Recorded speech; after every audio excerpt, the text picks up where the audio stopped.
Krista.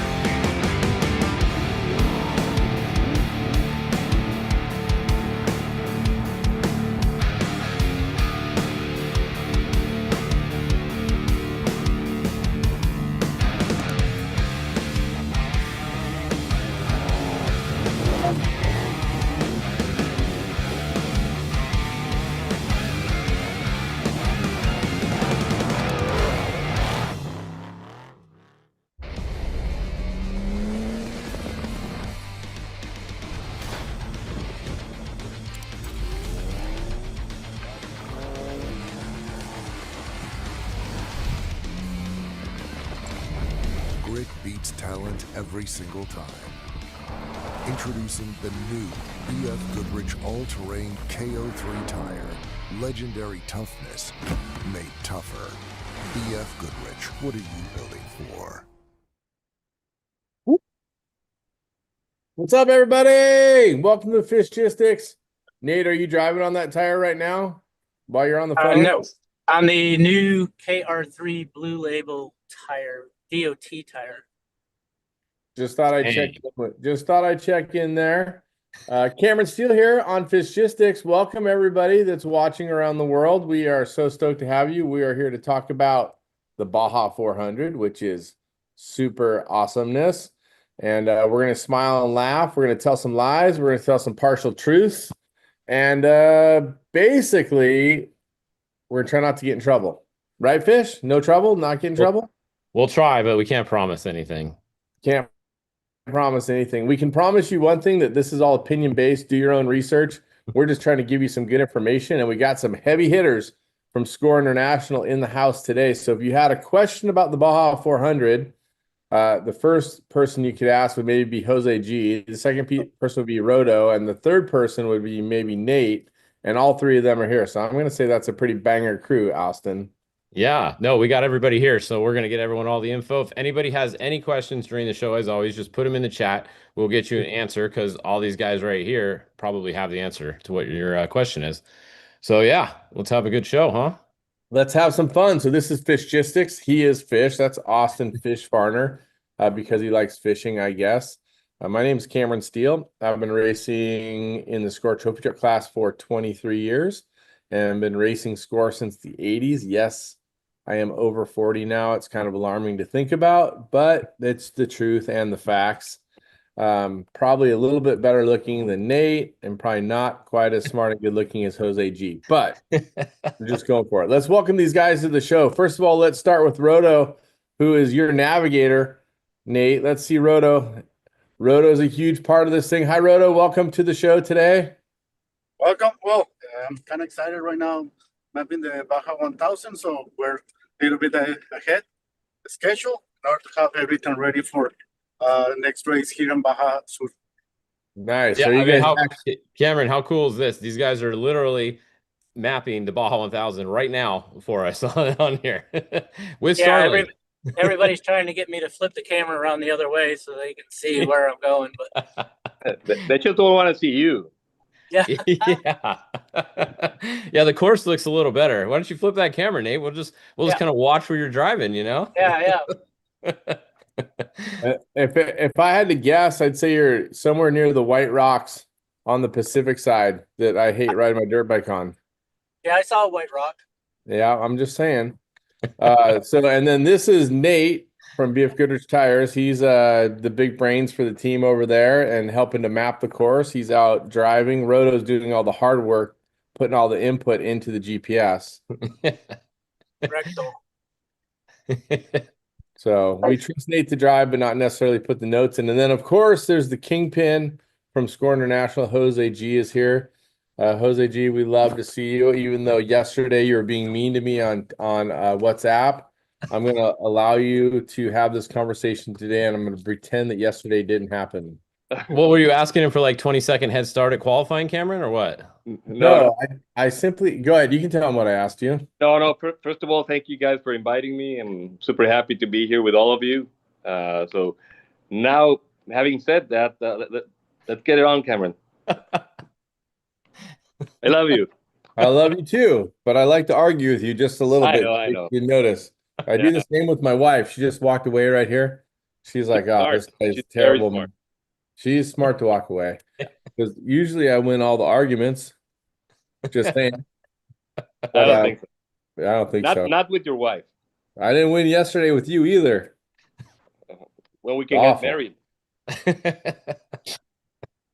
Today we're going to be talking about the Baja 400, which is one of four Score Internationals races in their World Championship. So far, we've had the San Felipe 250 and the Baja 500.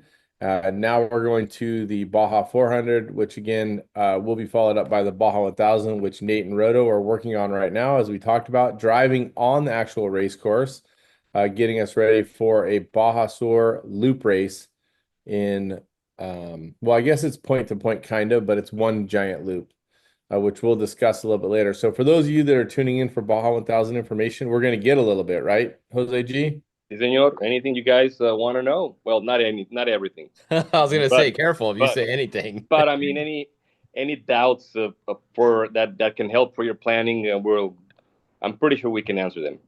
Perfect. Right on. Fish, I think we should talk a little bit about schedule for the Baja 400 before we get in the meat and potatoes of the GPS and talking about the plot itself. Yep.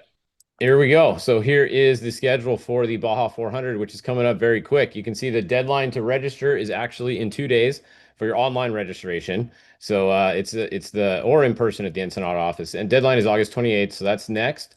And then pre-running is going to open on Saturday this week. The course file map that we're going to show you guys right now will be out on Thursday. So tomorrow at 6 p.m., basically 24 hours from now, you can be able to download the course file. If you guys are BFG customers, you'll be able to get the BFG file from Nate, which is the one we're actually using here that shows you all the chase roads on it. So that's tomorrow. And then Saturday, you can start pre-running. So no pre-running until Saturday. And then it's open at 8 a.m. on Saturday. Then some of the more fun stuff we have on the schedule. Thursday, September 10th is going to be qualifying. So September 10th will be your qualifying on Thursday. Friday is going to be contingency as always. So Friday, September 11th, and then the race is going to start Saturday, September 12th. So if you look at the start time, the Moto Quad staging is going to be at 4:30 a.m. and they're going to start at 5. And then at 9 a.m., they're going to start staging for the four-wheel classes, and they will start at 10 a.m. And then later that evening, we'll have the official results posted. So there you go. There's a quick look at your schedule of events. For sure. One of the questions I wanted to ask about schedule and dates, of course, always thinking about September 11th, and our thoughts are with everybody lost there. But it is celebratory time in Mexico. On September 16th is the Independence Day for Mexico. Will there be celebrations the weekend that we're there, Jose G, or will that be the next weekend because it falls right in the middle of the week, if I'm not mistaken, on a Wednesday? Yeah, we are supposed to have another security meeting next week, and I can update you on that. They weren't sure if they were going to do it because of the race. They're going to do it on the following week, which that would be the smartest thing for them to do. So I think that's going to be the thing. Okay, copy that. So congratulations to Mexico on Mexican Independence Day coming up quickly. We always love to celebrate with our friends, and we're certainly stoked to be in Baja and racing. Jose G, anything else that on your mind you're thinking about before we start talking about the course? Anything you want to cover from contingency tech Well, schedule? no. But one thing that I do want to, I mean, you're going to start with the map and everything. We just finished marking the course today. We're going to go out tomorrow again to remark a section. There was a lot of rain from like K77 to Valley T, and so there might be. I mean, that area we all know it like the palm of our hands. But after a rain like that, like the army had to rescue families from one of those ranches. Oh. So there was some major flooding going on, and I heard there was some washouts. So I'm gonna go out and check it, and if we have to update some dangers or whatever, we'll let everyone know. And also, it was super hot out there. I mean, we know the weather's gonna start going down maybe like on race weekend, but pre-running it's gonna be very very hot. So just plan on that and be careful. Copy that. Prepare for hot temperatures. Make sure you guys are hydrating. Watch out for rain ruts and everything that goes along with the flooding. and mass rains. Oh man, terrible images today from Nepal and Tibet. Just absolutely Yeah. shocking stuff. Praying for everybody there. Yeah, that just shows you kind of, I mean, we're in the desert where when the water starts coming, it'll come down those washes real quick like that. So definitely anytime you're in the desert, especially in Baja or anywhere around washes, just be careful if it's raining out, you know. It just it happens quick. For sure. One of the cool things about the Baja 400 is we're going to be starting and finishing in Ensenada officially.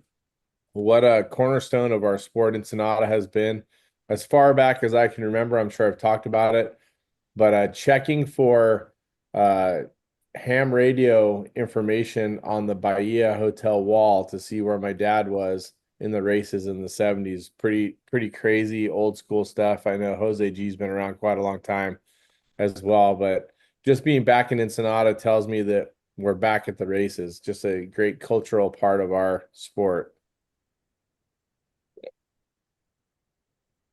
So we're taking the start in Ensenada, Jose G, and we are going to be racing as soon as we get through that first speed zone. Is that correct? With no time stoppage again at Nelson Ranch? Exactly. Just the only difference from the Baja 400 to the start of the Baja 500 is that when we give you the flag here, the green flag at the start in front of the Riviera, that's your actual race time. That's when the clock starts ticking. It won't start ticking before the wash. I mean, when you start, you already started the race. Perfect. Copy that. So we'll be heading out through the traditional wash in Ensenada. Um, Well, one note just as we're starting the file here, when you guys see this file and you see these stop signs, this is for pre-running. These are mandatory stops when you're pre-running. You have to come to a stop. It's basically at all the crowded roads or, you know, roads that anybody could be coming down throughout the race. Those are not stops for during the race. It's just during pre-running or what all those stops are for. Yeah, are and there just are there any mandatory stops, Jose G, on the race course yeah, at any of these? there's plenty of those like stops on the course, and they're mandatory for pre-running only, so that you can eliminate them for race day. And if we see someone just flying by those stops, I mean, they're major road crossings, like you just said. Uh, there's no buts about it. You know that we don't hesitate. That they're gonna get penalized. They're going to start the race penalized. So I don't think anyone wants to do that. We don't want accidents. So just respect the area. And when you come up, they're in your file and they're physically on the ground also. So that's kind of giving you a heads up that you have to slow down and come to a full stop there. The bottom line is don't be an idiot when you're pre-running. It's Yeah, pre-running, not yeah, that, pre-racing. that, that that's the good word. So Anywhere you think you should slow down, you should. Anywhere there's a speed zone during the race, you should be doing the speed zone during pre-running.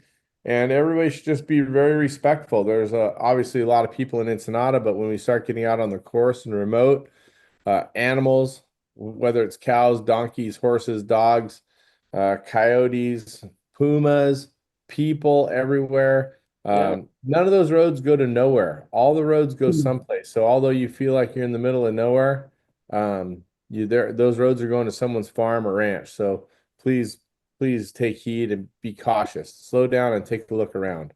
yeah, and also when pre-running, you catch up to other people. I mean, it's you're pre-running. Don't be an idiot, like you just said. You come up to guys on motorcycles that are taking notes, that are just taking their time. They might be tired, and I've seen some guys like just on like on their fender, and that's not cool. That's just looking for an accident, and I mean, definitely just be smart and be respectful out there. 100%. Uh, when we leave town, obviously this is a section that's under speed control quite a bit. We jump on the highway here, make the left and head out where we at one point we're traditionally starting the race, get on the bypass road, and you can see the speed zones highlighted there. They're also on your GPS, whether you have the BFG GPS or if you have the Score GPS. And this runs through the outskirts of town. Again, speed control, it brings you back to Highway 3, junction in.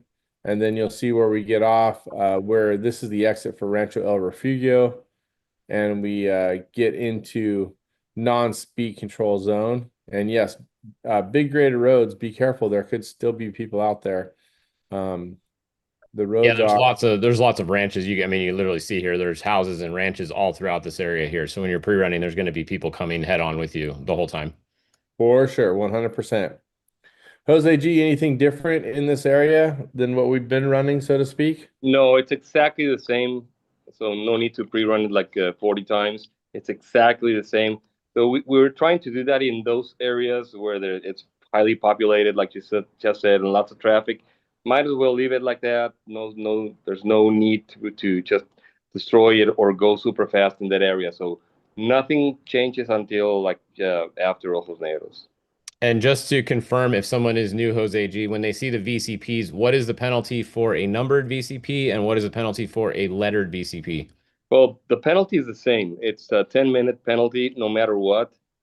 So there's no buts about it. That we just don't argue them. Sometimes if the satellite fails and they can prove to us that they did hit it, we've lost some arguments on that. And yes, it's possible.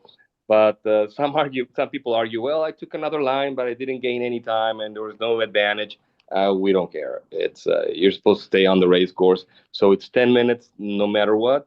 The only difference is that the lettered ones are 40 feet wide, the tolerance, and the numbered ones are 120 feet. Okay, there you go. So 120 feet and 40 feet are the two distances that you have to be within that VCP. Correct. All right. You hear how mean he is, right, Fish? He said, no matter what, we don't care. Use some hard language right there for us I race mean, people that you really can really don't you, need to have that kind of abuse all the time. Somebody sounds a little sensitive. I was gonna say, is that what you were calling him about earlier? And he We're told not you even to to that stop part, crying? and yeah, we're not even to that part yet, and we're already having meetings here. So good. That's going to bring you out to, we're going to race into Nelson Ranch. Now, Jose G, this last time we raced through here, we stopped and then restarted. This time we just talked about it. We're not going to be restarting. Is this still a great spectator? Is this still open for people to come out and pay to spectate? It's to me, it's one of the best places to spectate because I mean, look at what's there. I mean, just jumps, or anything you need, food, just porta potties. I mean, it's you can take your family and it's all good. I would recommend Nelson. I mean, for every race. So yeah, and that you won't need to stop at the timing loop on this one. The cool thing about the spectators that do go to Nelson Ranch is they get to see the outbound and the inbound as well. So you get to see the race going both ways. And Score has somehow come up with a clever way to make the jumps big going both directions. Yeah. Hey, let's give the people some show. That's what they want. A show is what they will get. Then we're going to get out on one of the traditional routes leaving Nelson Ranch. Couple tight corners in there. There's a right turn that I may or may not have gone off once before. This is going to take us through the mountains and out towards the town of Ojos Negros. We're using that side route headed out to the right when we get to the fork, Jose G, and going to the backside of those ranchos. Yeah, you go through town and then highway towards El Mezcal. Copy. So speed control zone over much of this. This area. Thank you to the people of Ojos Negros for allowing us to come through. You can see the end of the speed zone there. Pre-running is going to start right in this area here. This is where the pre-run begins. Nate, talk about that pre-run start finish area. Yeah, the big thing there going in from Ojos Negros. Well, you guys already talked about how all these roads have traffic on them, but especially that road going into where the pre-run is. Just be super careful because it's easy to go fast on it, but you shouldn't. There's a lot of local traffic and animals and houses.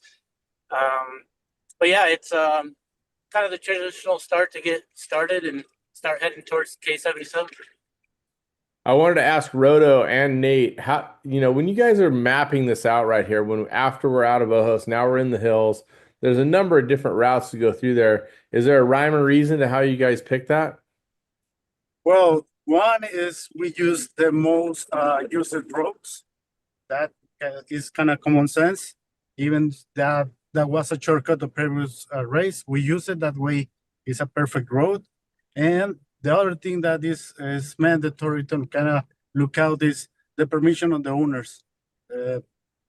That changed from race to race. Sometimes they want us in one road, and the next race they want us in some other road. So we need to follow that, because at the end, these guys is the one they allow us to use their land to go through. Amen. Thank you to all of them. This actual hill section leaving Ojos can be tricky. Multiple lines in some places. Be very careful. The race course does come close back together here near the Tres Hermanos Road. Jose G, you want to talk us through some of this? I see we do have some lettered VCPs as well. That's going back the other way. There's a reason, even if the 40 feet will still clear you on the graded road, for sure, you know that's going to be one of those red lines that are going to get you disqualified, or at least a 40-hour penalty if you get on them. And it's all for safety, like you just mentioned. The vehicles are going to be going through on like outbound, and motorcycles are going to be inbound. So there's a possibility that in that area it's going to be we're going to have people there, score staff, and we'll be. I mean, but with the dust, I mean, if a vehicle's in the dust, the motorcycle's in the dust, it could be something bad. So we'll be ready for that, and that just don't get on the main road, and don't go backwards on the course, no matter what. So just do your homework, because we don't want any head-ons. That's the closest that I think on the whole course that the outbound and inbound course is going to get. So just be extra careful there. Yep. Careful. Safety is the name of the game for sure. That's going to take us through and across the Tres Hermanos Road. I'm sure there's another better name for it, but that's what we've been calling it all these years. And we're going to start moving back to the east. And this is a fun part of the race course. It changes kind of terrain a number of times, Nate. It's fun how it goes from, the low rolling hills where it seems like there's like a more rock foundation, and then it kind of gets into like a little bit of semi-graded roads, and then turns off again and changes its face. It just has a couple different looks in this area. Yeah, I like that area a lot. I liked it a lot better before you guys beat it up all the time for the race, but it's definitely a cool area. Pretty well, the whole area, the whole course is pretty, but yeah, I like that area. It's technical, and it's rough, but a lot of fun. So obviously this is a good point right here. So this is why you see there's a main road there in the blue, which is actually a chase road. So when you're looking at this map today, the blue lines are going to be your chase access roads that Nate has mapped out. And then the race course, you're not allowed to go on the chase road there. That's going to be an automatic DQ road, I assume, right, Jose G? One of the red line do not takes. Yeah, that's correct. I mean, it's the worst thing that can happen would be a DQ, and I mean the 4 hours would be the minimum, because it's written, and those are the rules. Like you said, someone might get lost and come back immediately if they're in the dust. So they just made 4 hours there. But if it's intentional, I mean, it's we try to call it, and it'll be a DQ. That's where your chase people are going to be spectators, ranchers. That's not the race course, so we have to be really careful with that. This turning out a VCP 62 away from that chase access. One of my favorite spots on the race course, traditional area. We've been racing.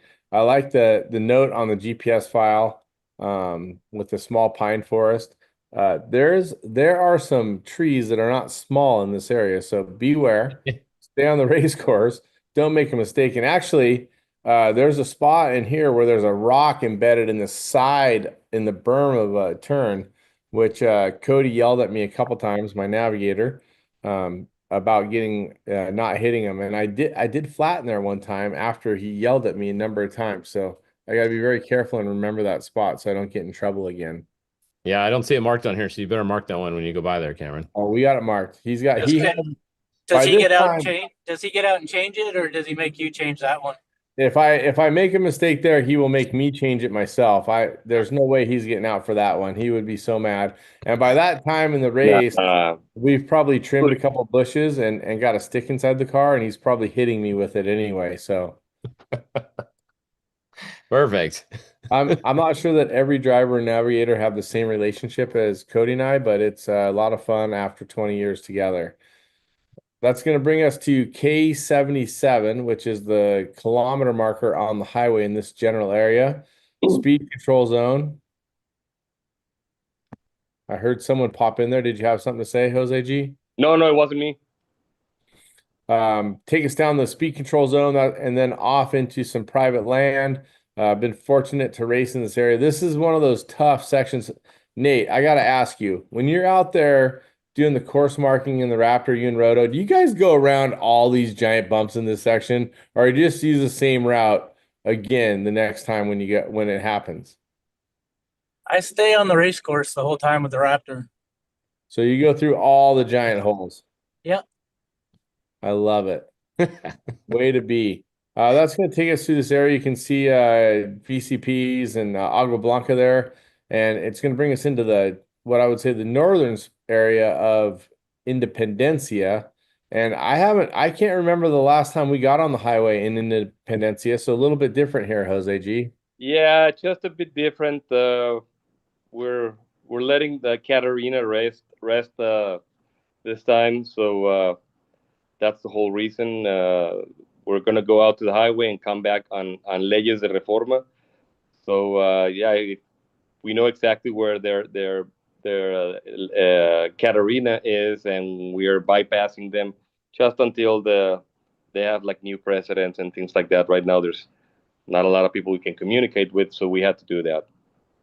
Yeah, well, it doesn't bother me to get out of those short, choppy turns and all those bushes, do something a little bit different, come down. It sounds so much cooler when you say Reforma than when I say it, just for the record. And then for those of you that have been racing Baja your whole life, this area where we race up into here, Nuevo Junction, this is one of the most legendary spots on the race course. I'm sure I've said it a couple times. But this whole area has seen a lot of racing over the last 50 years, or 58 years, 59 years. 59. Yeah, 59. Next year we're 60th. Yeah. I love it. You can see, let's talk about the dangers that you guys have marked in here, Nate and Roto. So I know that there's dangers everywhere on the race course. Every class has their different level of danger, or one danger can affect someone differently than others. You guys, I know there's not a ton of them marked on the course because they're so obvious, there's so many, but these are the ones that really seem to be scary, so to speak. Yeah, those dangers, the way that I set it up, well, put it as a waypoint, is because we need to consider not only the trophy trucks, the class 11s, and of course, motorcycles. We need to take in consideration motorcycles will leave early, probably before the zones go up. So definitely having that danger market and their Stella unit helps a lot. For sure. And I mean, Score, we're so fortunate racing Score and being able to do pre-running, going out to see course reconnaissance. Jose G, what percentage of the racers do you think are actually doing the pre-running with this 2 weeks of open time? 99. Yeah. Yeah, I mean, it's very rare when someone, I mean, I would say 100, but at least they'll go around it once. But I can't say 100 because I've met people that just show up and want to race. They have no clue. So, like Rodo just said, those dangers, and you just said it also, will get you. So no matter what you're driving, they will get you. So once you pre-run, you do your homework, and either you add your, I mean, you'll know the speeds that you're going to be racing, and then, but at least you'll have a heads up on the ones that we know they're going to get you in trouble. Good stuff. Good information. You can see here we're raced by access road. You can see that BF Goodrich has it identified with the K marker. Comes out and meets the race course. Jose G, this has been a fun change actually. For a while there, I was a little frustrated about you adding this like zigzag, but I really love it now because it's one of those kind of infamous two tracks that the trucks just like to sway back and forth in. I'm sure some people have cursed you for it, but others have praised you for Uh, it, which I'm sure the ranchers are quite happy that we're using this well, little the jog. whole reason we started doing it is because actually the rancher there where there's those two, like there's tires. It's when we used to make the first ride into that. Now we do it earlier. There's an entrance to a ranch, and he was like, please, I mean, use that road. So we're, as long as they let us race in their roads, we do pretty much whatever, wherever or whichever road that they tell us to use. It's become a fun part of the race course. I I, got to be honest with you. I honestly love that section. And what do Yeah. you think's faster this section, Cameron? A trophy truck or a golf cart? Well, I think the golf carts could have some real advantage in there because of the power to weight ratio and how quick they can get under braking. But the bumps are getting bigger in there, so now I'm starting to think that the trophies might have a little bit of an advantage in that area. But man, those the UTVs are amazing in this section for sure. Well, They're amazing everywhere. Bottom line. the turbo one, the boost one now, that thing is gonna be unreal. Cameron's gonna have to don't get beat by those things, Cameron. You're never gonna hear the end of it. I'm listening. I mean, the spec truck guys already give you enough shit, don't they? They don't give me any crap, but you guys do. It's good. Hey, side note, we did beat them all at Vegas Reno. Just saying. When the race course actually goes over 80 miles an hour, we can do Yeah. it. All right, well, do it This, again. yeah, I'm hearing you. This is one of those exceptional parts of the race course. Nothing you can do is going to change it. You could bump into every rock here, and it will just tear your car apart. The goat trail, as it's known. This was there's a good shot of it with some Baja bugs on it. Jose G, this is how they transcended down into Valle T before the road was cut, before the big road graders, correct? Yeah, that was the road. Can you imagine that? Um, No, Las no. Between the goat trail being the highway or the road, so to speak, and the road going down into Santa Rosalia, out of the volcanoes outside of San Ignacio, those are probably the two most challenging spots that I can imagine on what was the original roads. yeah, because Um, they must be worse than La Rumorosa also. I mean, La Rumorosa must have been also a little bit challenging back in the day. we were Hey, just Cameron, if I could jump in, I don't think the goat trail used to be the original road. Or maybe Jose G tells me wrong, different, but um, the story I heard from Mr. Salfish was that they were on the dirt original road and they saw these goats going up that trail, and they were like, "Well, if the goats are going up there, maybe we can too." And they started the race course going up that way. That's the story I was told. That's a way better story. I think we should go with that, especially We if can do Mr. that, but I don't think the goats cut the hill like that. So that was a road. That was back in the day.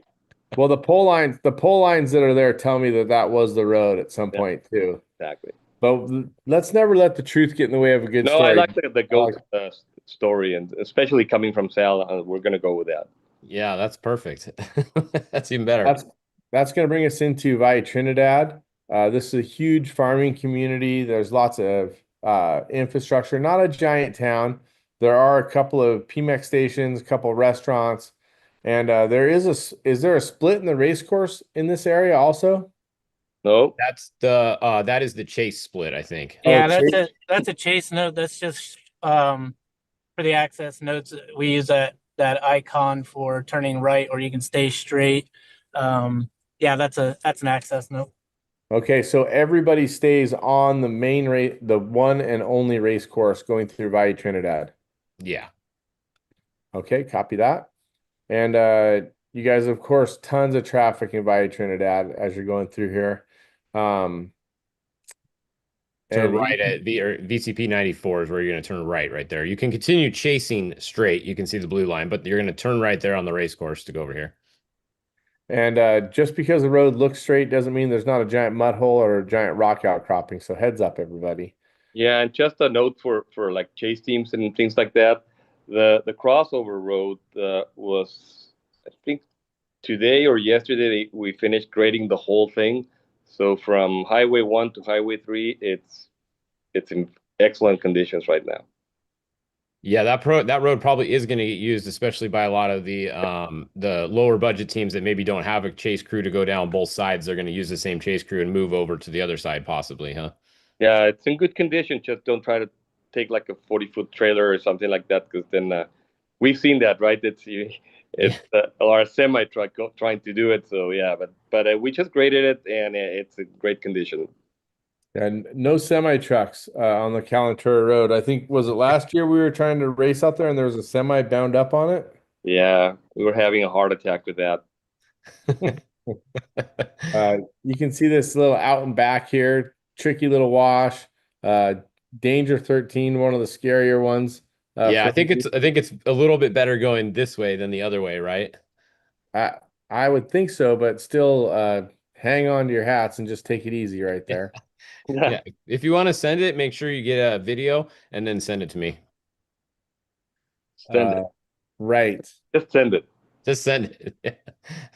So at this point, we run through VCP 99 and 100. We are paralleling the road, which would be what I call the back road to Mike's. Now, a note right here before we go past this. I know this happened before. Jose, is this other road here going to be a DQ 4 hour road as well? Because I Yeah, know that happened before. yeah, for sure. Okay, so That be goes to careful. Sandro Valle, and yeah, that'll take you to like the 6 mile marker there going up to Mike's. But definitely one of those roads that are going to be on the drivers meeting that it's off limits 4 hours to DQ. Yeah, so when you come to stop 23, if you're in someone's dust, you have to go across the road and then down to the left. If you turn hard right, you're going to get on this road and not realize you're on it. So really pay attention and when you're pre-running, maybe mark this and just make sure on race day you get down at VCP 99 because I know a couple people had that happen at a prior race and they were bummed when they found out they went on the wrong road. For sure. There are very few roads in square racing. I love this old school wash, and then you transfer across, get onto this road climbing up the hill. Now, this is some slippery, kind of like embedded gravel, rock stone. Just watch out for what you're doing. There's some famous corners up there. Fish is highlighting Walker Corner. Now, going the other direction, it's not quite as radical, Yeah. but definitely pay attention to what you're doing here. Yeah, you don't carry as much speed in it, right? Because it's not really a straightaway into it like it is the other way. Yeah, it's not as blind. Coming from the other way, it looks like it goes straight Yeah. across, so it's really tricky. Yeah, but once you see the power pole, and if you're going really fast, you know you're done. I I mean, followed, there's a trail right here. You can just drive down this one right here in the middle. Look, no problem. I Yeah, think that's where Pico and a couple other guys drove through it and drove up the other side. Back but in, he saved it. He totally saved it that time. I'm not sure how he did that, but he's just a phenomenal driver, Bobby Pico. Was that on purpose or was that a mistake? I'm gonna say it was stunt driving. I never even paid attention to that corner, but in 1991, I think it was, I was following another 1600 car, 12 car, or it wasn't called a 12 car then. Maybe it was a 9 car. Anyway, I followed one that went right off of there, and I was like, I'm never gonna forget that turn again. That was the year they had the giant bottleneck up at Mike's. Coming down Simpsons. So there was a really bad one going up Simpsons. Oh yeah, that was crazy. That was in 2000, I think, right? Probably. No, We're no, dating that her. 2004, I believe. Or 2003. 3, yeah. This is going to bring us through this little Ajito, this populated area. This brings me back to that whole road you just drove up can have people driving down. So part of that race course is all their access to get into this valle up here. So just heads up. After the valle, you're going to get into what I would call some more remote stuff. There are still some ranchos out here, but this is some tougher plotted stuff that I'm going to say Score did maybe 8 years ago, Jose G. Yeah, probably around or less than that. But the first time that we went through there, you couldn't see the road. I mean, we know there was a road, and we were driving very slow on it, and I mean, we loved it because it just takes you away from those like the traffic roads and things like that. So that's one of the safest roads we have. There's not only UTVs and people use it now, but only for like recreation. There's no locals running on that. You like it because it's a small amount of torture for all of us, Jose G. You don't have to mask your excitement on torturing us. We all understand. Okay. Now taking a look here, this actually junctions us back into near the 6 mile. When you guys came up through this very remote road up here, this was a super tricky zone. For those of you can see the There's a axis. connection there that's never been raced on before. Oh, where coming down into that? Going to Rancho El Conejo, right before you get to Mike's Road, that half of that it's all new. Actually, I didn't drive on it. Nate and Rolo, probably and our marketing team that did that section are the only ones that have done it. What do you think, Nate? What was the section like? Or Roto, whoever. I'll let Roto talk. Oh, that section, half of it, we raced it 2 years ago, I believe. It was super tight curves, but this one, we had another new section that turns going to El Conejo Ranch. And that super section, half of it, you can see is burned to the ground. It's desolated. I mean, it's kind of sad to see that area, but the rest of it is super fun. We're going into a new watch that never been raced before.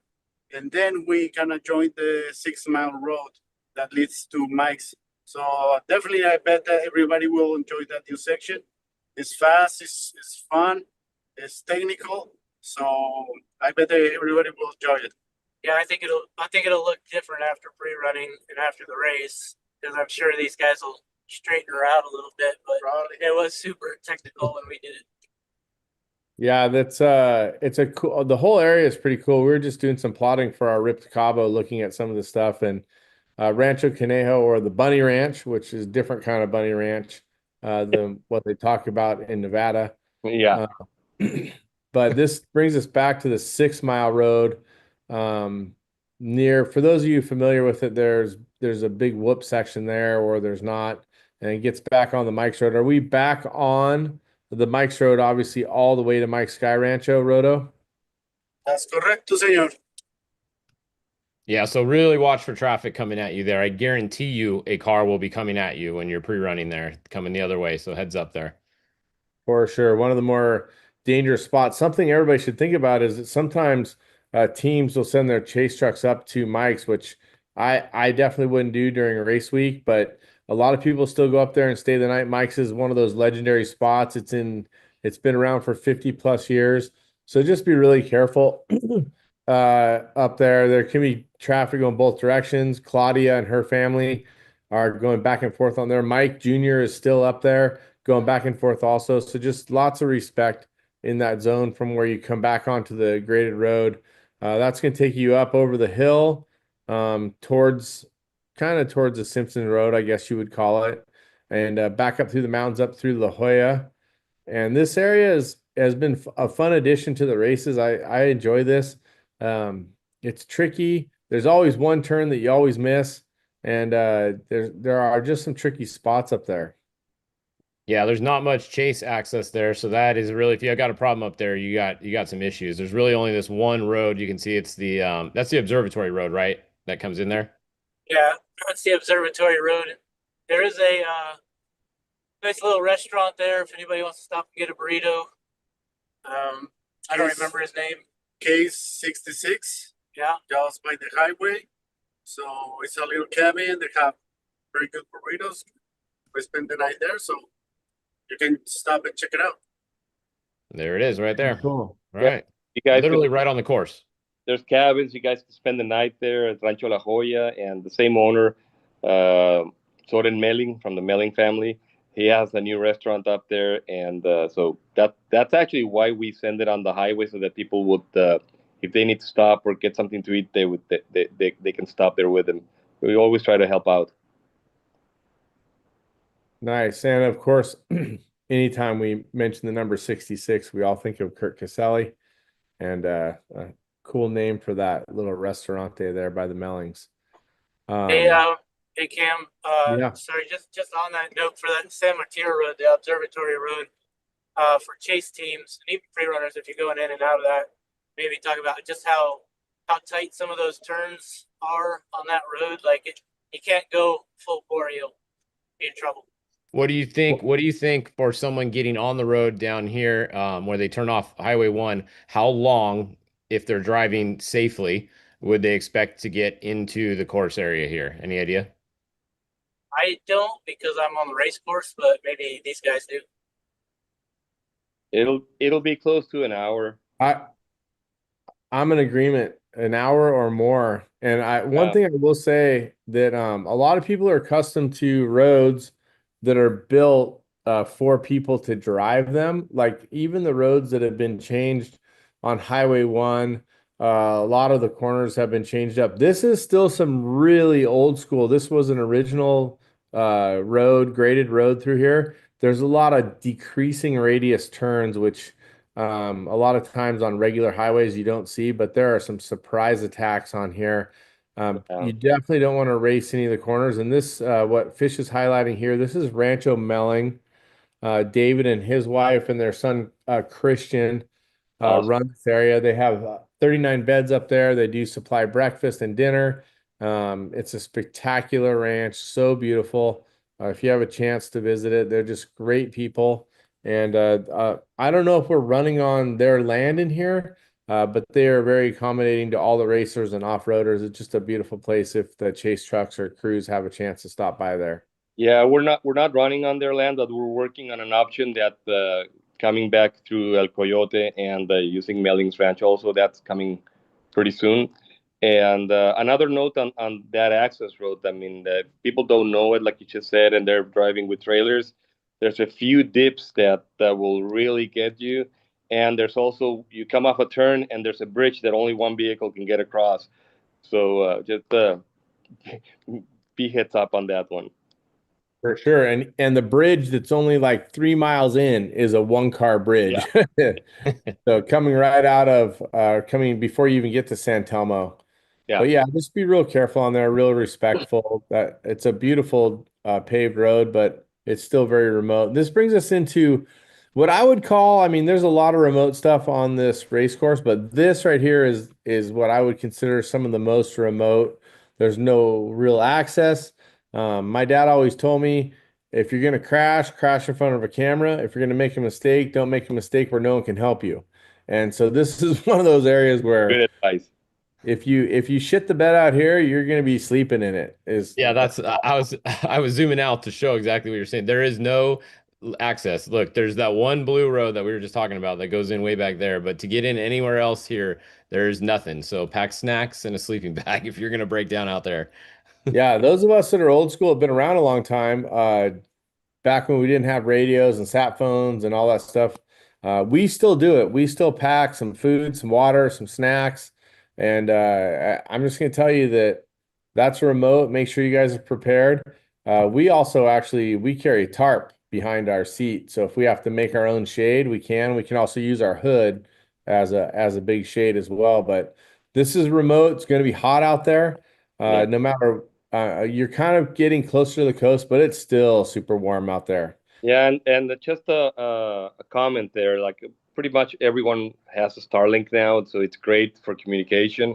And it might seem that there's nothing out there, but there's a few ranches, and we know the owners, especially one, Raúl Montes, which is like the that really nice ranch that has a little church now, and it's beautiful area. So there when there's a problem that people communicate sometimes with us, and Raul will send someone to get them, and I mean, he'll let you sleep in his ranch and feed you. Guys are really friendly, so um, Yeah, just if you can communicate, we'll get some help to you. I would say he's one of the legends of the Baja racing area and these hills. Just a super friend of the racers. Yeah, totally. That's going to bring you down into the Santo Domingo Wash. You're going to pass the Mission Ruins, and this is go ahead, Fish. I see you highlighting. Yeah, this is the sportsman cut. Checkpoint one, and also the sportsman cut. So if you're in a sportsman class, you're going to be turning right there, and you're going to follow this green line on this file that I'm showing you here. Basically, it's going to cut off the bottom loop and help you get finished a little sooner. You won't do the San Catine loop, basically. Yeah, and it also it'll get you off the course pretty much when the trophy trucks are going to be catching you.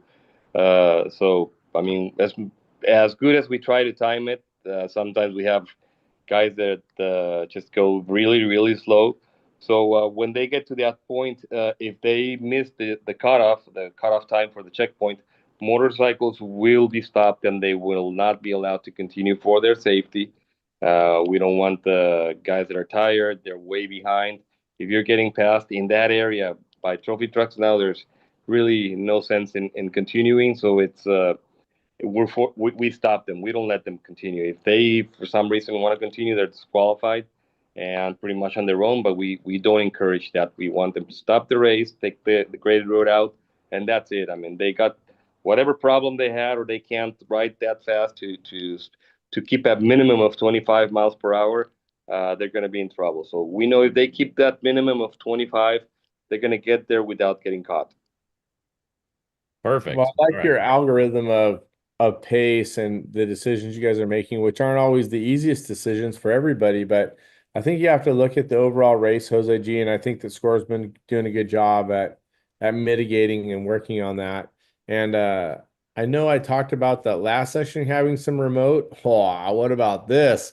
I know it doesn't go out to Nuevo York, but I still make Nuevo York jokes when we head out into this section, Jose G. Nueva York. Yeah, this is no man's land up in the mountains up here. We did that in 2000, going up to Nueva York. There was nothing out there. Though there's huge steps. It was just horrible. Remember? you're sparing them the torture at this point. But hey, maybe soon. Maybe we'll go back there soon. Oh, please warn me. Please warn me. I'll get my partner Dave Mason Jr. to drive that section. Haha, just kidding. Uh, we've been out there on our dirt bikes too, man. That is far out there. That is crazy stuff. Nate, how was that loop when you guys went out? Or Jose G, you saw it more recently when you marked it. Yeah, it's so hard and so rocky that it doesn't change a lot, and so I actually like it. Believe it or not, I like that loop. So I like anything that I makes you feel like you have a I don't sleeping like bag. it in a Raptor. uh, you can pick a racer, but you don't like it. I don't like the Razor either. Well, you want AC or you want to be able to go fast? We have AC now. We have AC, but still heat. Helicopter plane, something like that. Jeez, you're gonna spend a whole budget in one pre-run. Getting bougie, man. Yeah. He'll like the Thank you. that thing's dialed in now and AC, and it's great. Jose G, that brings us down into the backside of Zaragoza and some of these communities here racing on the outskirts. I know we're racing through outskirts of town, so there are quite a few people in here, as I can see many stop signs in the pre-run. Yeah, But and also there's the only speed section that we have of 20 mile per hour is right there, right before you drop into the wash. And of course, there's a reason why it's 20 miles per hour, right? There's houses, there's people, there's traffic. So even though that's for race day, there remember there's the reason is we need you to slow down. So slow down also, and during pre-running, there's a lot of people with their laundry outside, they're cooking, trying to I don't know what they're doing their daily thing, and we're just dusting off their houses. So take a lot of stickers and be respectful. and don't be an a-hole. You can say that, or I can say that. You don't have to. We have other words, so if you let me. I'll You let can you. say whatever you want on here. We're on the internet. No way. So I can throw my pendejos and stuff like that. That would be great. Yeah, that Sure. just makes it even better. Yeah.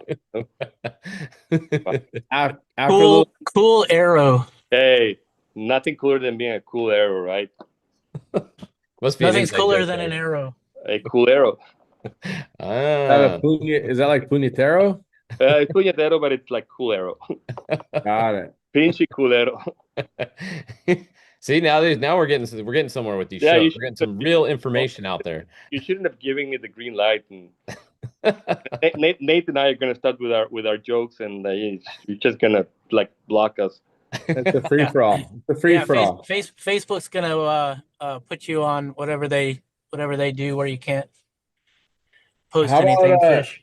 That's all how right. about how about before we go underneath the highway here, underneath Highway 1, do we have any good questions, Fish? No, we're pretty good so far. Everybody's is good. All They right, like the cool. show. We've already taken an hour. I thought the whole show was going to take an hour. We're already an hour in, so we'll go a little faster. Oh, we better stop jerking around. Anyway, we're gonna go Faster. underneath Highway 1 in the flood control ditch, and then we're gonna go through what I would consider some rolling hills, salt flats, and get us back to the beach.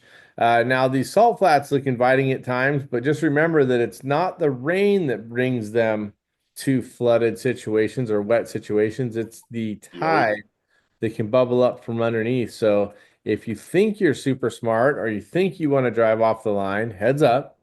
Just letting you know. Good luck. Once you're stuck in that thing, good luck. It's like being stuck in a 10,000 gallon toothpaste jug. That's going to bring you up the beach rocks. I think this is one of those iconic spots where we go across the Santo Domingo Wash up into the Costa Brava, start running up the coast. This will bring us to a speed zone in what we call shipwrecks area, and up on top through Cuatro Casas. There's some silt, and then this is the Colonet Point. And a Fish is hurrying us up. He must have somewhere to go. There must be a Padres game on sometime soon. No, they already won earlier today. We're good. Well, good. Are they still 15 games back? They're in the wild card. We don't care where they are in the division. Gotcha. Jose G, this whole Punta Colonet and all the stuff you guys build in here, it seems like a pretty friendly zone, but lots of tricky, the gates, fences to go around. Any strong information you need to share there? I think you just brought up something, even though I know we have to hurry up. You brought up something really important for us, at least, and to keep this going is the gates. It always happens that and usually, I mean, guys that are tired on motorcycles will just drop the gate and then just ride away. And then here comes a guy on a pre-runner, and he sees the gate and he just runs over it instead of like stopping and make sure they, at least if you're going to leave it open, at least pull it off the road. The guys are destroying the gates. The reason why it's closed is because there's cattle. The owner needs his gate closed. So please, I know it's not awesome when you're doing at least the Acámbaro area, Acámbaro to Ojos Negros, there's like 100 gates. It is what it is. I mean, just if we want to keep doing this, let's show a lot of respect. And like I said, if someone left it down, doesn't mean that anyone can just go and destroy it. So just stop and make sure it's off the road. In my best gringo speak, don't be a pendejo. No me pendejo, por favor. Yeah. Sí, por favor. Se agradece. Shut the gates. And I really feel the same, Jose G. I come across stuff. Cody's navigating, and he's like, just shaking his head because I know we blame the bike guys, but it's got to be the bikes a lot of times just dropping it close by, like you were saying. But the car guys, don't be a dick and run over the gate, because not only can the gate not be closed after you smash it up, but SCORE has to go back and pay for it. And it's really unfortunate. So just take the extra time. We're guests in someone else's country. Open the gate all the way, shut the gate, be a good part of the community instead of being a, what did I say? Pendejo. Pendejo. You like the way I say that, Nate? Yeah. We had a good suggestion in the comment here. He said, Jose G, you should put up some hunting cameras, like the cameras that take pictures when they're coming, hide them at some of those gates, and then we can see who's not closing them. There's at least one gate that there is a hunting camera, and the owner always tells us who did it. But last time it was us. Oh no! he was so pissed off at me because well, it wasn't us; it was them. Those two guys destroyed the lock. These two troublemakers, I knew it. They're up to no good down there. Roto and Nate, for sure. Yeah, but we replaced the office lock. yelling at me. I have a really big key for those locks. It's a Yeah. big hammer. Take it out of their paycheck. This is the blue line is coming out the Cerro Solo Road. We're headed north. This is traditional beach route. This is some super dog shit red dirt, big whoops before you cross that Cerro Solo Road down by the coast. Then we're gonna go around the farms, south of Arendita, and get into the wash. Everybody, hey, just again, there's stop signs. Cruise it, take it easy. Pre-running is pre-running. Let's be safe and smart. Lots of people. There'll be this wash is packed during pre-running. The people, kids running out during the race. It's packed. There's lots of people in here. People everywhere. Actually, the last place I got a VCP penalty was right there because of people. I went around some people and got a VCP penalty and tried to explain it to Jose G, and he's just like, not I, having it. Not having it for a second. I even took the long way around and I still got in trouble. Anyway, Beach Rocks, hello. Welcome back to the Beach Rocks, Jose G. It's cool that the town of Arendia and the property owners have allowed us to go through there. This is one of those, over the last 15 years, one of the more iconic spots on the race course. And then we'll get back into the speed control zone. Arendida. Coyote Cows is here if you guys need a place to sleep, some food. They are super accommodating. Please tell Rick and Todd that the Desert Assassin said hi. Just a beautiful place. Really cool. Rick's super passionate. This is all a speed zone. Take it easy. Brings you back into the race course, Punta Cabras. Where can you race along the ocean like this? Nowhere. Nowhere in the world. This is the spot. This is incredible. and this time we have a speed limit through that little town there, and Kevin Johnson. I just saw the text that they're pissed at us because we made it a speed zone. They want to see them go full speed by their houses, right? So, and I have half of the town cussing at me because we're destroying the roads, and that's what they use every day. So sorry, Kevin, and sorry, you guys. Just walk a few feet away from the town, and then you can see them haul ass. Copy. Make sure you hit your VCPs. Stay on the race course through Calavera here and up onto some very kind of chattery, semi-rocky two-track, which brings us back to the Punta San Jose Road, hard right turn. This is over under for me. You're going to see 7 vehicles on this every time you pre-run. So just please be very careful at all times. It's also slippery, and there's a couple corners that can really catch you out, like right before you get to town, that dump road, the dump left turn. That one has caught many people over there. So one more. That's the notorious Southfish fence left turn, and then this is the notorious dump left turn. You get people off on those once in a while, Jose G. Yeah, I mean, we know that every single race, when the rancher calls us, we know how many posts, how much barbed wire, and we already have that because the one you said, Sal's, it's. I mean, you're coming in really hot, you're coming fast, and it just goes to the left, and off you go to the barbed wire. Great, and it's getting to be expensive. So it's a little bit off camera there. I remember one time, I think it was maybe before you, Jose G, Sal and Paul marked it through the back hills there, super slow off to the side. Yeah, actually there was one year when they had us go around. They remember to the left and back just to avoid it. I mean, it only lasted like one race, so for sure. Well, someone probably missed that extra line, and then they went and took the course and took down the fence anyway. So just if you can't. Hey, Jose, Kevin Johnson's actually watching the show. He just commented, "Okay, all good." Okay, sorry, Kevin. I'm sorry, guys.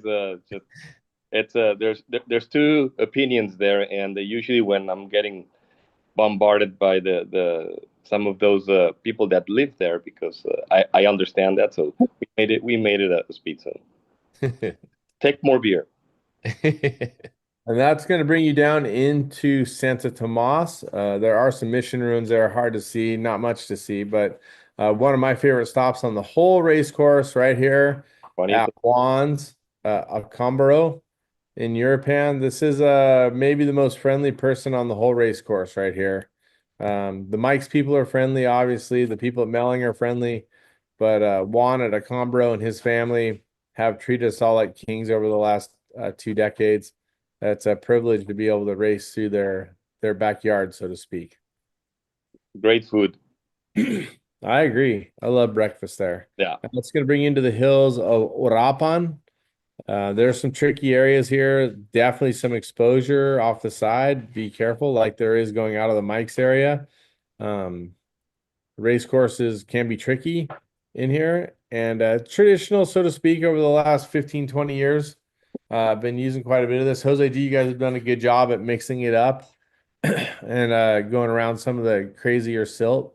This section right here is super fun. Big rolling holes in there too. So heads up. This is I have a feeling it's a section that someone loves to grade because the grader, the person driving the tractor, seems to be a bit of an artist in here, Jose G. Well, he doesn't love to grade it. He just forces us to do it every race. So that's where the camera is. That's right there. Like right before that, that's where one of the cameras are. So be careful. Nice guy. He's super serious with his ranch, and I don't blame him. I don't blame him either. This is where we get back towards Tres Hermanos. This is where the roads get close together. You guys, everybody be careful. This part right here, let's talk a little bit about this, Jose G. End pre-run. Talk about the outro, the intro, how all this is going to work. Okay, so when you started the talking about the course, when we went to the where you start pre-running, so it was very important as we are using the same road to go in and to go out, of course, and so I would really ask the people to go out slowly and come in slowly because usually there's accidents, especially right in front of the person that negotiates the course for us, Hector Sarabia. In his house, there's a 90-degree turn in the speed zone. People always crash there because they're hauling ass going to pre-running and coming out of pre-running. So that's an access road. There's no need to go fast on that road.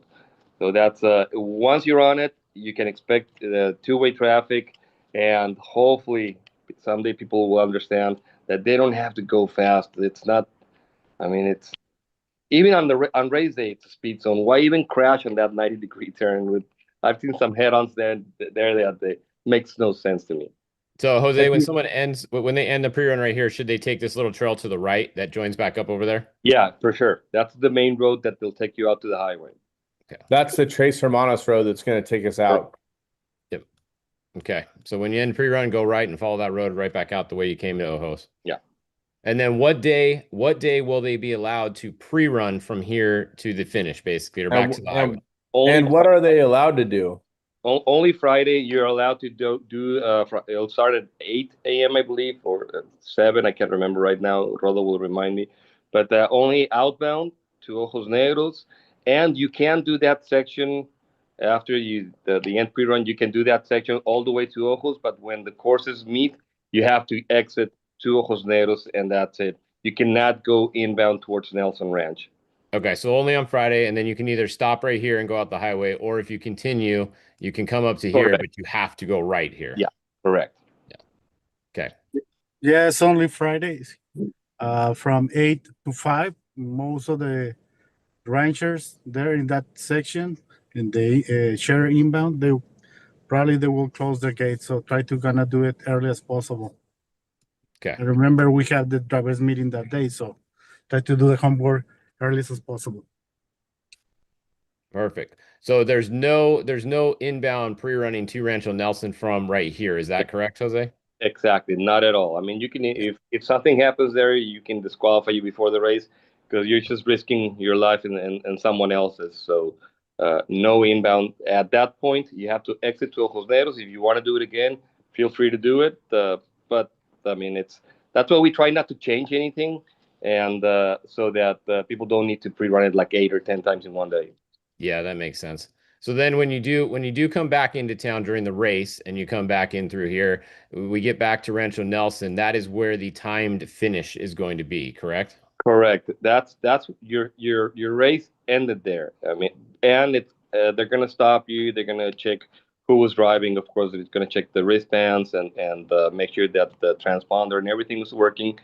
They take your transponder from your truck, and then you just drive out following the race course. Well, we can consider it the race course because it's mandatory to go back into town and get your interview and just talk about the race with us there. But yeah, it's mandatory. But that time your race is done. We encourage people. I mean, you don't need to go fast anymore. Just stop at the stoplight. Stop at it's just like a normal. Well, now I don't want to say normal because none of us are normal, but follow the traffic laws coming into Okay. town. And So yeah, actually, that it's a speed zone also. Yeah. I mean, outside of Rancho Nelson, that's the beginning of the last speed zone that ends at the ramp in front of Riviera. So also, if you speed up in that section, you could get extra penalties, even okay. your race already Yeah, finished. exactly. So it's 37 miles an hour. You can see right here, it's the speed zone 22. So it's 37 all the way to the ramp. Is that correct? Yeah. That's correcto, señor. Okay. And are you allowed to do a pit through there, put anything like change Yeah, a tire? You're not speeding or running through lights and like there's no need. But yeah, you can stop and that's not a problem. Yeah, you can work on the car or something if you need you to get it to the finish line. No At problem. at that point, if you cross the finish line under your own power, you can be towed to town. It's not a problem. Yeah, but you have to go to the ramp. Correct. Okay. Yeah, that's the official finish. Okay. Well, you guys have laid out a pretty fun race course, something for everybody, plenty of challenges. Any thoughts, Nate and Roto, about this race course that you'd like to share that we skipped over or that we didn't hit, so to speak? Yeah, one of the things that we need kind of remind for when do pre-running, many of those roads, they are local roads, expect local traffic and two ways. I mean, be respectful.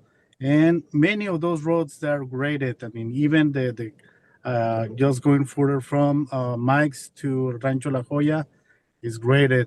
That section from Heréndida all the way to Santo Tomat is graded. Some of the section of Ojos Negros leading to Tres Hermanos is graded.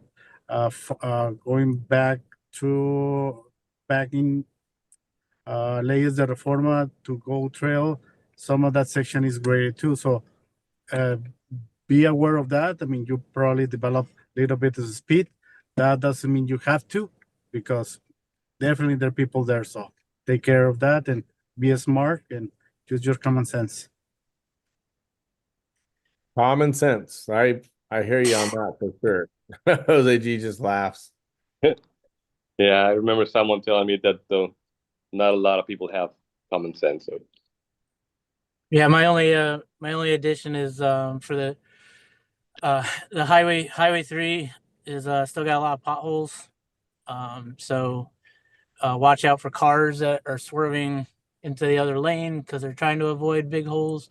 So be careful, especially chase crews on race day. Make sure you give yourselves plenty of time to get to where you're going. Don't try to be in a rush, especially if you do the crossover road and also that Pedro San Martir, the observatory road. Give yourself plenty of time. If you're not going to get there before your race car, then figure something else out. Don't try to go so fast that you endanger yourselves and other people on race day. yeah, and there's also road work on Highway 1 towards Acámbaro, so expect delays, and so that's another thing that just take your time getting to where you want to go. Yeah, that was one thing I was going to mention. I was just down there. I went fishing a couple weekends ago in San Quintin, and that road work leaving Ensenada, it's one lane. And if you have to wait there, it took like, it was at least, I don't know, half an hour almost, it seemed like, for the cars going through there. So when you're leaving town in the morning, make sure you guys give your crew plenty of time to get south. And remember your FMMs, because that's the checkpoint that they were checking them at the Baja 500. Yeah. So remember, make sure you guys get those. They'll keep checking them. So yeah, make sure you have them. Yeah. Cool. All right. Well, did you guys want to, I don't know what some of these people want to hear something about the Baja 1000 today too. Did you want to say something about that? 1000, I'm all in. Let's hear it. Those guys. Okay, so first I want to know where Nate and Roto have ended up, because they like came off the dirt right into town. It's like, are you guys in Lopez Mateos or where are you guys at? San Carlos. San Carlos, Puerto Right. San Carlos. Ah, gotcha. Yeah, yeah. Well, I think it's. We already posted the towns, and I think it's very important that uh, originally it was almost like 990 miles. I'm sure Rolo and Nate will have an update on that because they've added like 7 miles here, and at the end of mapping, we'll know exactly how many miles are going to be. So the thing is that uh, once once we're done with the 400, the 1000 comes like really quick. We're gonna start the process of importing fuel for that, trying to send it down to La Paz. So the purpose of mentioning this that it's almost 1,000 miles. It is for race teams to contact their fuel distributor, mostly BP, of course, and get your order in because I'm really on top of them. I need the list as soon as possible because people don't know how what the process is to get to import fuel into the country. It's a nightmare. It takes a long time. So we're starting the process next week. So we encourage everyone to do their math, their calculations on 1,000 miles probably, and get your order in because once we import, there's no way we can import more after that date. So if there's any questions on the 1000, we can answer some.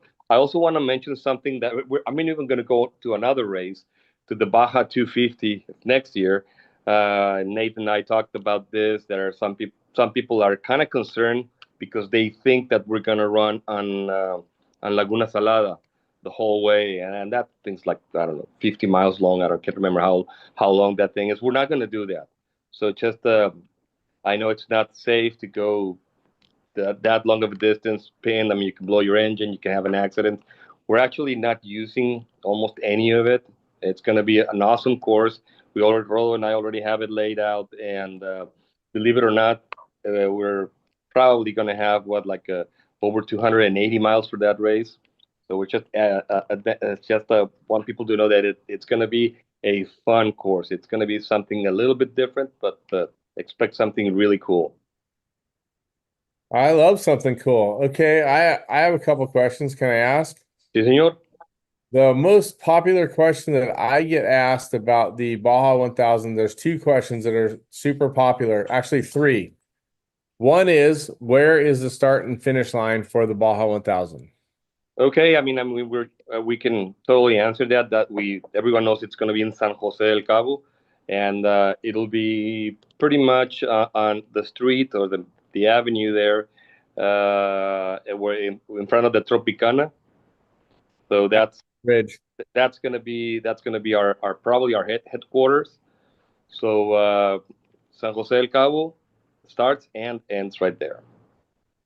Will there be qualifying for the qualifying classes, and will it happen right there near the Tropicana, more or less in that area?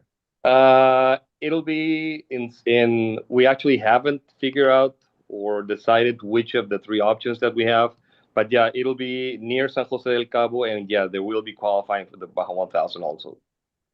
And then the number one question that I'm asked constantly is, how far north Yeah. will the Baja 1000 go on this loop race? Because we have heard different things. I've heard different things from municipalities, both yes and no, which I have not been sharing. But can you share with everybody I think how the far north? safest thing we can share is that it goes north of Loreto, but doesn't go all the way to San Ignacio, Yeah. and it doesn't go to Mulegé. So Basically, Loretto is the biggest town at the northern end of yeah, the course. you'll keep going north just a little bit, and then you cut over on the other side. So yeah. A And it lot of doesn't people, go. a lot of people ask about San Juanico as well. That's what I was just gonna say. It does not go to San Juanico, Scorpion Bay, just to No, be correct, right? Okay. no. It'll be close, but well, not really that close. Do But yeah, you are you able to tell us what mile Loretto is on the race course? Just I, curious. I could probably guess like 480, something like that. Okay. Does that Correct, sound right, Nate? correct in your face. Just did it yesterday, so you should know. Yeah. I Sure. won't, I won't say the name of it, but I was so enticed and thinking about how crazy Jose G and Roto can be, and Nate. I heard about some of those crazy mountain passes, but we're not going to be up in any of those real crazy ones. Some of those big ones though outside of Loretto are massive. Yeah. There's gonna be some massive ones also coming. So yeah, expect something really cool also. I loved it. I mean, people think it's gonna be. I think it's gonna be a challenge for our racers because it's fast. It's not as rough, of course, as as it is here, but you can get really in trouble like really quick if you don't do your homework. There's a lot of gotchas, and since it's faster and better maintained roads. You could end up upside down in the bay or Yeah, something crazy like. yeah. Rolo and I fucked up a little bit when we did the first run on some like over the rise, and the thing would go left immediately, and it was fun as hell, but it could go the other way. It could not be fun. I've got Yeah, a go ahead, this Nate. course, let's put it this way, is kind of a blend of old courses that's super fun that we haven't raced in years, many years, maybe decades. And of course, new sections that we haven't run as a score south of La Paz. So it's a challenge for the organization for score. We already have the course layout, we're mapping it. So definitely it will be a very exciting race. It will be definitely fast, and I believe that everybody will enjoy being in the Sea of Cortez and the Pacific side super quick. And just in case anybody was thinking of entering their rally car because they thought it would be like a Vegas Reno course, Right? are we doing the Constitution whoops? Yeah. Okay. So You want that a rally car, and but that's money that's gonna stay in score because you're not gonna finish. yeah, yeah, exactly. If you do the Constitution whoops, Welcome. You're not that gonna. changes it all. Bring it. Last question for me. This is a Cameron question. Did Score punch through any of the roads that have been damaged over the last 15 years and unpassable? Did any of those come back to play because Score helped the locals punch them through? Like which ones? Well, there's a couple roads that I can think of specifically. One maybe down near that K60 that's been unpassable for years, and one above that.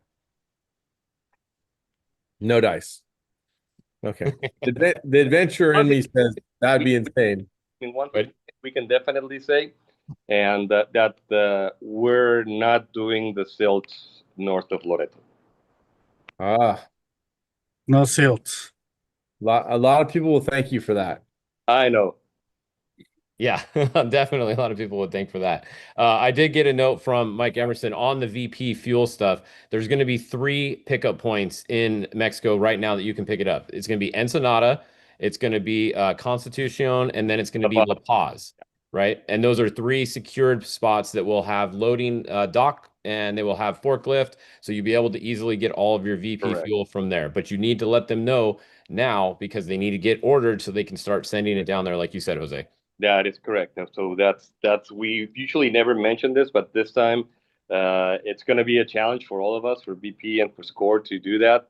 So we need to hurry up, get the fuel into Mexico, and then start hauling it down to those three places. Okay, perfect. Of course, we've let them know. You can see the VP sticker right there on the back of our race truck. So we're feeling the love there with the VP. Thank you guys for sharing some Baja 1000. Anything else you guys can share us about the 1000? I'll share something quick, Kim. I drove down last weekend. I would just suggest race teams check your trailer tires. Make sure you have good tires on your trailers, on your vehicles, especially down south. The highway does get a lot of potholes. Some just totally unavoidable. So I know trailer tires are like the last thing people think about until they're thinking about it too much. So make sure your trailer tires are good, not dry rotted, and you have some spares. Yeah, I Yeah, was gonna say bring 2 spares, not just 1 spare, because when that front one goes out, it's probably gonna take the one out right behind it. yeah, and also very important because it happened to me, and probably has happened to everyone. I don't know why down south there's a ton of black cows on the highway at night. So you don't see them until you hit them. So be really, really careful. Try not to drive at night. So plan your trip down there to go pre-running, and so just try not to drive at night. Especially, I would suggest the going to Guerrero Negro, Vizcaíno area, even in Loreto. Those three places. I actually crashed in Loreto against the Black Cow a couple of years ago. So be careful. Just they're there. They're always there, and they'll surprise you once you see them. They'll turn and you'll see their eyes, but it's too late. Yeah. Yeah, Yeah. there's been a lot of rain. There'll probably be more, which means there's a lot of grass and green, which means alongside the highway, it always seems like a lot of the green grass is right there on the highway. So goats and sheep and cows, like a lot of animals on the sides of the roads. Is that why you were stopping? Or sheep, goats? Uh, Okay. Oh, he always talks to me like that. The All other right. Well, other thing about the highway is it retains its heat, so that's the animals come to the heat of the highway as well. Yeah. So be real careful. Don't race the highway in the day and be even less frisky at night. That's good advice, especially when it comes to cows and livestock.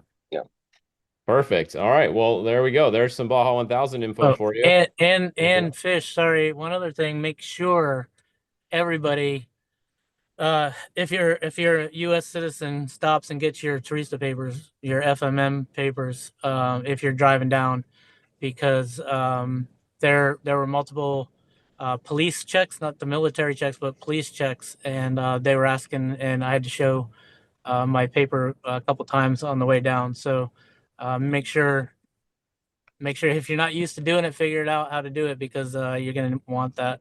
Yeah, the good thing is Baja Bound, actually right here, they put a step-by-step walkthrough on their website. So if you just go to the Baja Bound website, it literally says how to get your FMM. It walks you through everything you need to do. So nobody has an excuse of, oh, I didn't know how to do it, because they tell you how to do it at every border.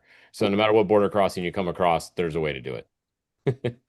There's always a way, and definitely I agree. I got tagged for asked. I'm sorry, I got asked for my FMM, and we had it, and we've been getting them for the last decade. I think everybody should do that, participate, be a part of the community, and do a good job. And this is my puppy Coconut. In case you guys Yeah, I mean the FMM thing, that's just part of what it is. It's funny because some of the people that bitch about getting their FMM are the people that bitch about Mexicans coming across the border here. So if you're bitching across about people coming here and not having paperwork, you should have your paperwork when you go to their country. It only makes sense.